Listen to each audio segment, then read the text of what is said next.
2 Corinthians 5, verses 14 and 15. Paul says this: "We are convinced that one died for all, and therefore all died. And he died for all, that those who live should no longer live for themselves, but for him who died for them and was raised for them." This is a picture Paul often painted of an ambassador who represents the nation and who speaks in the nation's name and authority. If that one did it for all, then all did it. So we're bound by what the ambassador does. You know, if he signs a treaty on our behalf, he does it on our behalf. He does it for us. And so he speaks and acts in our name. So Paul's saying Christ is our ambassador, and he speaks and acts for us when he died for all. And therefore, all that before were dead to God are now dead to sin. Do you follow that? So Paul is not saying Christ died in order that men might not die. He's saying so that they might die. Bonhoeffer said, Jesus is calling people to come and die. It's strange, isn't it? And then Paul shows what it means. He says that those who live should no longer live for themselves, but for him who died for them. And note this, the ones who live these new, unself-centered lives are those who died in the cross. Well, this takes some figuring out, doesn't it? I want to know how that works out. And how did Christ die for me? Really? And it's that word "for" that's interesting. He died for me. He died for everyone. And it suggests this idea. It's an old word, I know, but it still works. It's the word vicariousness. A vicarious action is something that you do for someone else. It's vicarious. And so the Pope, for example, is called the Vicar of Christ, one of his titles. And that implies that he acts for Christ. He speaks on behalf of Christ. He represents Christ on the earth.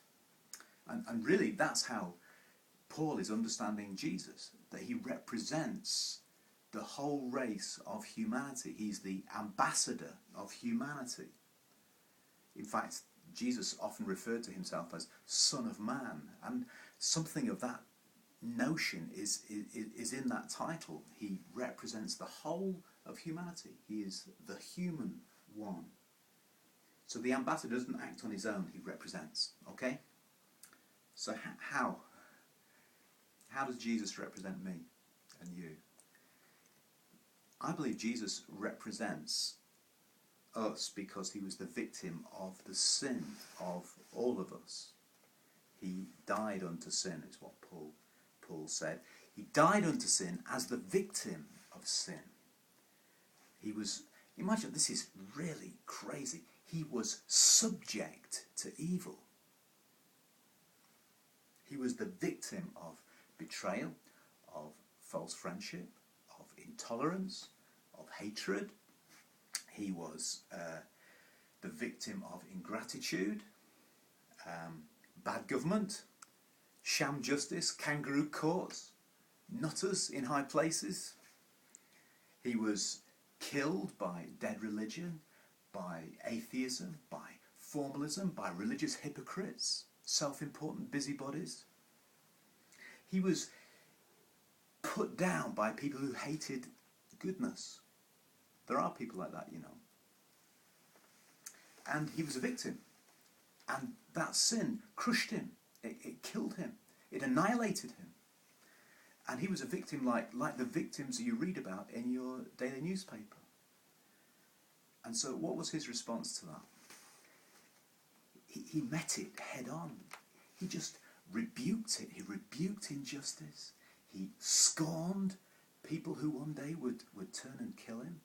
He defied them.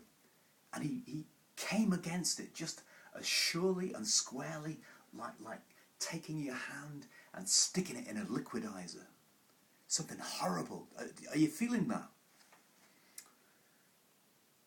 And he stirs up all this rage against him. The religious people couldn't stand him, and they still can't. He's an offence. The life and death of Jesus is an offence against religion. And this sin was the sin of everyone, of all how is it my sin? Really now? I mean, I didn't betray Jesus like Judas did. I didn't deny Jesus like Peter did. I didn't doubt Jesus like Thomas did. How is it connected to me? I didn't try and trick him into a false statement like the Pharisees did. I didn't scorn him like the scribes did. How am I involved? But as soon as you make that statement, you realise that you are involved. That there's a kind of vast interlocking system of evil. It's like, imagine the mafia, right? Think of the mafia, and they're involved in every crooked deal, and they've got their fingers in every pie, and everything you do, you think you're doing it for a good reason, but you're part of a corrupt scheme, and this whole system enslaves and entangles and corrupts. Do you remember, Jesus once was talking to the Pharisees, and he said, "You are guilty of the blood of righteous Abel and Zechariah." Do you remember that odd little bit? And he said, well, these people died centuries before. And Jesus was saying, you are guilty of the same kind of sin as they enacted. You are part of the same deal. Part of the same spiritual system. And so are you and me. We're part of the same system. And so if you've ever been false and a liar, if you've ever been a coward, if you've ever been a religious hypocrite, if you've ever sat silent in a committee while they bullied you into acquiescence, then you are one of the crowd shouting, "Crucify him, crucify him." And the same spirit that put Jesus to death is living in you. Remember, it says in the word that the Lamb was slain before the foundation of the world. It's always been this way. His blood is on your head. But your ambassador died for all. Now, it doesn't make your sin less horrible, and it doesn't make your guilt less real. But he died for you. We're convinced of it, said Paul. We're convinced of it. He died for you so that in him you have died too. Remember this line from a gangster film? It says, "The only way out is a coffin." You've got to die.